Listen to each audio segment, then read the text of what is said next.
Hello, this would be the fifth tutorial for hl2mt tool. And in this part of the tutorial, I'm going to be covering what's called indexing. One of the really cool things about hl is inside of hl, when your character has a feat, or when your character has a spell, or your character has any kind of special ability, or say your character has a sword or a wand or staff that has a really special ability or some trait or something.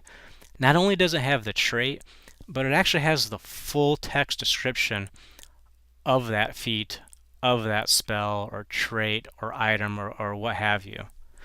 And it would be very nice to have that information inside of your token when you're playing map tools. That way, if say you have a dragon, you drag and drop onto the board, and you have some feat that you've never heard of before, rather than have to look it up in the book or go online a website and look it up. Well, it wouldn't be nice if you could just click on that and have that data. Well, the problem with that is there's this way too much data to store that data locally on the token. MapTool just can't handle it, especially when you start getting into the thousands and thousands of tokens. So one of the things we can do instead is we can create an index, and we can take all that data and we can put it off somewhere remotely. And we can do that if we run a special version of MapTool called NERPS. You can see the version I'm running right down here. NERPS, what NERPS does is it allows map tools to go to a remote page, grab data, and display it locally. And I think it's really worth using it, and we can kind of see how that looks. But in order to get that functionality, what we'll need to do is we need to fire up the hl2mt tool. Now I'm still using the Pathfinder campaign properties that I was using last time. But what I want to go to here is I want to go to indexing options, and by default it's turned off, but I can turn it on.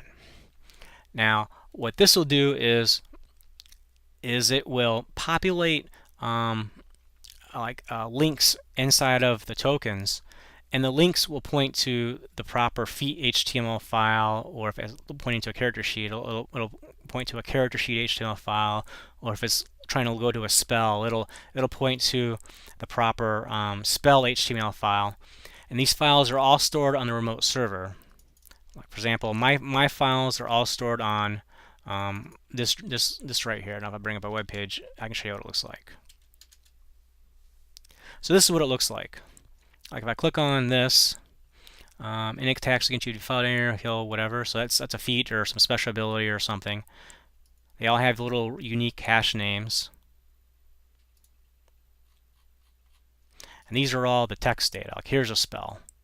I have no idea what spell it is, but you can see this is the raw data for a spell. So rather than try to store all this data on a token, and let's say you're playing like a level 18 wizard, and he might have 50 spells. Well, trying to store 50 of these onto a token just doesn't work.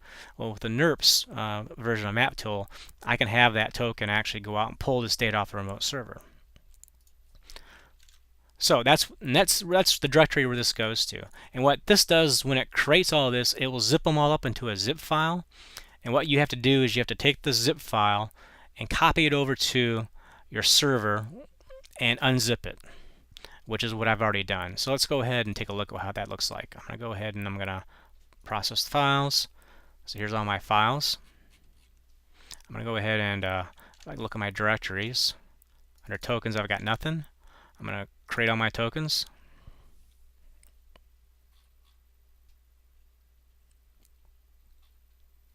All the tokens are created. Now I get out of here. Now if I look under here, I've got a hl2 index file. And that's where all this data is at. So this, what I would normally have to do is I would have to copy this file up to my server, and I'd have to unzip it. And that would give me a list of this. I've already done that to save time, so let me fire up map tools and we'll see what that looks like inside the game. Let me go ahead and reset campaign's default campaign.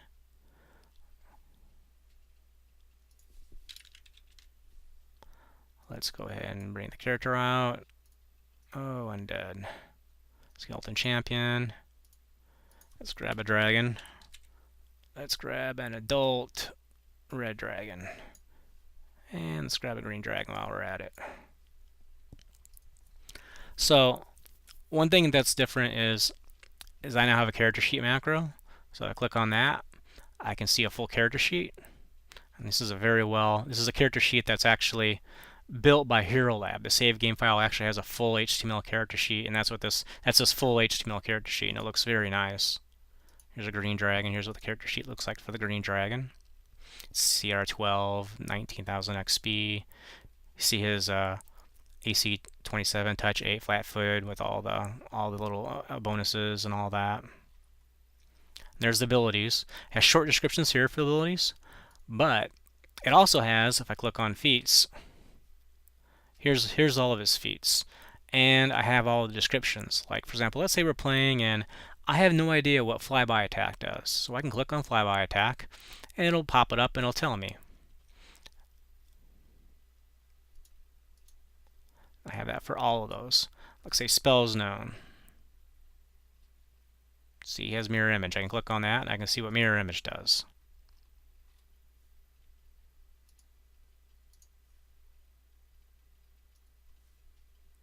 See if I can bring this guy up. There we go. Here's a skeleton champion. See, he has channel resistance, damage reduction. Of course, I can always bring that up individually, and I can see in here all of his individual feats. Resistances, you can see he has damage reduction. If I click on that, it'll tell me what it's about. And so that is what indexing gives you. Like I said, it requires using the NeRPS variant of map tools. I think it's really worthwhile to use it to get this kind of functionality, especially if you're a newer DGM like myself. It has all the information you need right there. I mean, any kind of feat or ability you can just look up or spell, and you don't have to reference outside the game. You can look it up directly within the game. Anyway, that's the end of this tutorial.